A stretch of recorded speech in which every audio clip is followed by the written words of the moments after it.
தமிழகத்தையே உலுக்கியிருக்கக்கூடிய இந்த லாக்அப் டெத்தில் ரொம்ப வேடிக்கையான ஒரு விஷயம் என்ன அப்படின்னா, அந்த கொலைகாரர்களுடைய குடும்பத்தினர் வீதியில் இறங்கி எங்களுக்கு நியாயம் வேணும் அப்படின்னு கத்துற ஒரு விஷயம்தான். என்ன நியாயத்தை அவங்க எதிர்பார்க்குறாங்கிறது தெரில. சாதாரண குற்றவாளிகளுக்கு கிடைக்கக்கூடிய அந்த கால் உடைப்பு, கைகால் உடைப்பு, பாத்ரூமில் வலிக்கு விழுறது, மாவு கட்டு போடுறது, அந்த மாதிரியான விஷயங்கள்லாம் உடனடியாக இந்த கொலைகாரர்களுக்கு வழங்கப்பட்டிருக்கணும். கொஞ்சம் இந்த மக்களுடைய மனசு ஆறுதல் பட்டிருக்கும். ஏன் அப்படின்னா, இன்னைக்கு தமிழ்நாட்டில் இருக்கக்கூடிய மக்கள் அதுவும் அந்த செல்வந்தர்களாக இல்லாமல் நடுத்தர மக்களாகவும் கடைநிலையிலையும் இருக்கக்கூடிய மக்கள் அதிகமாக பார்த்து பயப்படுறது ரவுடிகளை பார்த்து இல்லை, காவல்துறையை பார்த்து தான். காவல்துறையோட செயல்பாடுகள் ஃபுல்லாகவே அப்படி தான் இருக்குது. நிறைய பேர் இன்னைக்கு பொய் வழக்குகளில் காவல்துறையில் சிக்கிறாங்க. நீதி கேட்டு காவல் நிலையத்துக்கு போகிற நிறைய விஷயங்களில் கட்ட பஞ்சாயத்து தான் பண்ணி முடித்து வைக்கப்படுகிறது. அங்கே நீதி கிடைக்க மாட்டுது. இந்த மாதிரியா தொடர்ச்சியாக காவல்துறை மீது பல விமர்சனங்கள் இருந்துக்கிட்டே இருக்குது. அதை நிரூபிக்கும் வகையிலாக காவல்துறையும் அவ்வப்போது இந்த மாதிரியான விஷயங்களை பண்ணிக்கிட்டே தான் இருக்கிறாங்க. இந்த லாக்அப் டெத் அப்படிங்கிறதெல்லாம் ரொம்ப கொடூரமான ஒரு விஷயம். தந்தை இல்லாத சூழலில் குடும்ப பொறுப்புகளை கையில் எடுத்து பயணித்த அந்த ஒரு இளைஞருடைய வாழ்க்கை இப்போ சீரழிக்கப்பட்டிருக்கு. அந்த வாழ்க்கை முடித்து வைக்கப்பட்டிருக்கிறது. எவ்வளவோ கனவுகளோடு அந்த இளைஞர் இருந்திருப்பார். ஒரு பொய் குற்றச்சாட்டில் கைது செய்யப்பட்டு விசாரணைங்கிற பேரில் அடித்து கொல்லப்படுறது அப்படியெல்லாம் ஒரு கூலிப்படை செய்யக்கூடிய செயலை விட மோசமான ஒரு செயலாக தான் இதை பார்க்க முடியும். ஒரு நார்மல் பர்சன் பண்ணக்கூடிய இந்த கொலை, கூலிப்படையினர் செய்யக்கூடிய ஆதாயத்துக்காக அவங்க பண்ணக்கூடிய இந்த கொலை, அதை தாண்டி அதிகாரம் கையில் இருக்குது அப்படிங்கிற ஒரு கண்ணோட்டத்தோட, அந்த ஒரு வெறியோட, ஒரு மமதையோட இந்த மாதிரி நடக்கக்கூடிய கொலைகள் எல்லாம் சாதாரண கொலை குற்றங்களை விடவும் அதிகமான தண்டனைக்கு உள்ளாக்கப்பட வேண்டிய குற்றங்கள். இதெல்லாம் ஆதாரபூர்வமாக இருக்குது. வீடியோ எவிடன்ஸ்லாம் கூட இப்போ ரிலீஸ் ஆகிடுச்சு. ரொம்ப லெங்க்தியாலாம் இந்த கேஸை கொண்டு போக வேண்டிய அவசியம் இல்லை. உடனடியாக விசாரித்து இந்த வழக்கில் தீர்ப்பு கொடுத்தா அது மக்களுக்கு ஒரு ஆறுதலை தரும். இனி வரக்கூடிய காலகட்டங்களில் காவல் நிலையங்களில் இந்த மாதிரியான அத்துமீறல்கள், மனித உரிமை மீறல்கள், கொலைகள்லாம் நடக்காமல் இருக்கிறதுக்கு அது ஒரு சின்ன காரணமாக அமையும். இது ஒரு பக்கம். இந்த குடும்பத்தினர் உள்ளே இறங்கி போராடுறதுல எங்களுக்கு நீதி வேணும்னு கேட்குறதுலாம் என்ன லாஜிக் இருக்குன்னே தெரில. இன்னும் சொல்லப்போனால் இந்த காவலர்களுடைய நடவடிக்கைகள், இந்த ஒரு காட்டுமிராண்டித்தனமான பிஹேவியர் இருக்குல்ல, இதெல்லாம் உடனடியாக வெளிப்படக்கூடிய ஒரு பிஹேவியர் இல்லை. இந்த பிஹேவியர் அவங்க நீண்ட காலமாகவே அவங்க வெளிப்படுத்திட்டு தான் இருந்திருப்பாங்க, அந்த காவல்துறைங்கிற அந்த கெத்தோட. இது அந்த வீட்டில் உள்ளவங்களுக்குலாம் தெரியாமல் இருக்காது. அவர்கள் ஆரம்ப கட்டங்களிலேயே இந்த மாதிரி பிஹேவியர்லாம் வேண்டாம், ஒரு நல்ல மனிதனாக நடந்து கொள் அப்படிங்கிற ஒரு கண்டிப்பை கொடுத்துருந்தாங்க அப்படின்னா இன்றைக்கி இந்த 5 பேரும் சிறைக்கு செல்ல வேண்டிய அவசியம் இருந்திருக்காது, கொலை செய்ய வேண்டிய அவசியம் இருந்திருக்காது. அதனால் இந்த குடும்பங்களும் குற்றத்தில் ஒரு பங்கெடுக்கக்கூடிய சூழலில் தான் இருக்கிறாங்க. இது ஒரு பக்கம். இன்னொரு பக்கம், இந்த விவகாரத்தில் தொடர்ந்து நடக்கக்கூடிய ஒரு அரசியல், ஜாதி பின்புலம், மத பின்புலம், இது எல்லாமே இங்கே நடக்கக்கூடிய அந்த அநீதிகளுக்கு எதிராக பொங்கக்கூடிய விஷயங்கள்ல ஒரு காரணமாக இருக்குது. இது நமக்கு ஒரு சாபக்கேடான ஒரு விஷயம். இந்த லாக்அப் டெத்தில், இந்த காவல்துறை கஸ்டடியில் இருந்த மரணத்தில் எதிர்கட்சி தலைவர் எடப்பாடி அவர்கள் பேசுகிறதுலாம் நியாயமான விஷயந்தான். நீதிமன்றம் கூட சொல்லுது, நீங்கள் எதிர்கட்சியாக இருந்தபோது சாத்தாங்கலம் விவகாரத்தை கேட்டீங்க, இப்போ அவங்க எதிர்கட்சியாக இருந்து கேட்குறாங்க, இதில் என்ன தவறு இருக்குது, இது சரிதான் அப்படின்னு சொல்கிறாங்க. ஆனால் ஒருத்தர் மேலே கை நீட்டுறதுக்கு முன்னால் என்ன ஒருத்தர் அதை யோசிக்கணும்.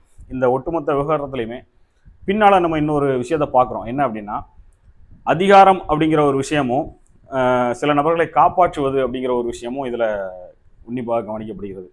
இந்த விவகாரத்தில் எந்த விதமான பின்புலமும் இல்லாமல் இருந்திருந்து இந்த 5 காவலர்களும் கைது செய்யப்பட்டு சிறையடைக்கப்பட்டு ஒரு நியாயமான நடவடிக்கையை தமிழக அரசு மேற்கொண்டிருந்தால் எந்த விமர்சனமும் வந்திருக்காது.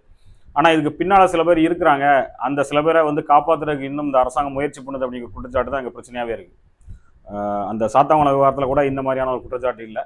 அதே நேரத்தில் சுவாதி கொலை வழக்கு நம்ம இந்த நேரத்தில் கணக்கு எடுத்துக்கொள்ள வேண்டிய ஒரு விஷயமா இருக்குது.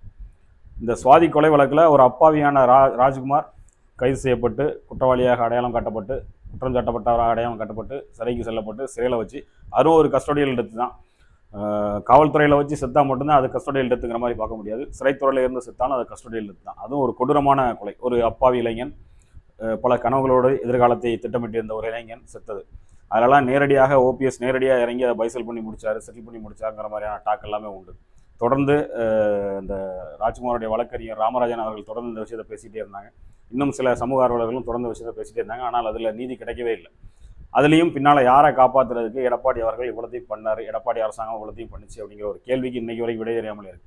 இப்போ இந்த அரசியல் பின்னால் இருந்தாலே அந்த இடத்துல நீதி செத்து போகும். அதான் இங்கே நடந்துகிட்டு இருக்கு. இந்த விவகாரத்தில் இந்த 5 காவலர்களை தாண்டி, நேரடியாக கொலையில் ஈடுபட்ட காவலர்களை தாண்டி, இந்த கொலை சம்பவங்களுக்கு பின்னால் இருக்கக்கூடிய இந்த கொலையை செய்ய சொல்லி அந்த காவலர்களை தூண்டிய நபர்கள் கைது செய்யப்படணும். இவங்க வெறும் கூலிப்படையாக தான் நம்ம பார்க்க முடியும். பின்னால் இருந்து இந்த கொலையை செய்ய தூண்டிய நபர்கள் கைது செய்யப்படணும். அவர்கள் சட்டத்தின் முன் நிறுத்தப்படணும். அதுதான் தேவை. நீதிமன்றங்களும் அதை நோக்கி பயணிக்கணும். நீதிமன்றங்கள் கேள்வி எழுப்புறாங்க. ஆனால் இப்படி பரபரப்பாக பேசப்படுற விஷயங்கள் 3-4 நாள் ஆனவொன்னே நமக்கு மக்களோட மனநிலை அதான். அடுத்த விவகாரம் வந்தோன்னா அதில் தாண்டி போயிடுவோம். தாண்டி போச்சுன்னா இது அப்படி டைவர்ட் ஆயிரும். அந்த மாதிரி ஒரு சூழலில் இல்லாமல் இந்த பின்னால் இருக்கக்கூடிய நபர்கள் தண்டிக்கப்படணும். இன்றைக்கி பல வழக்குகள் வந்து பொய் வழக்குகள் ஏன் போடப்படுது அப்படின்னா, பல பேர் ரூபா வாங்கிட்டு தான் பொய் வழக்கு போடுறாங்க. எனக்கெல்லாம் தனிப்பட்ட அனுபவமே அதில் இருக்குது. ஒரு பொய் வழக்கில் சிக்கன வேணாம். அதனால் காவல்துறை அப்படிங்கிறது அவங்க ஆதாயத்துக்காக இதெல்லாம் பண்ண தான் செய்கிறாங்க. யாராவது காப்பாற்றி விட்டுருவாங்க பவர் பாலிட்டிக்ஸில் இருக்கிறவங்க அப்படிங்கிற ஒரு நம்பிக்கை. அதை தாண்டி வெளியே வரும்போது அந்த விவகாரம் பூதாகரமாக வெடிக்குது.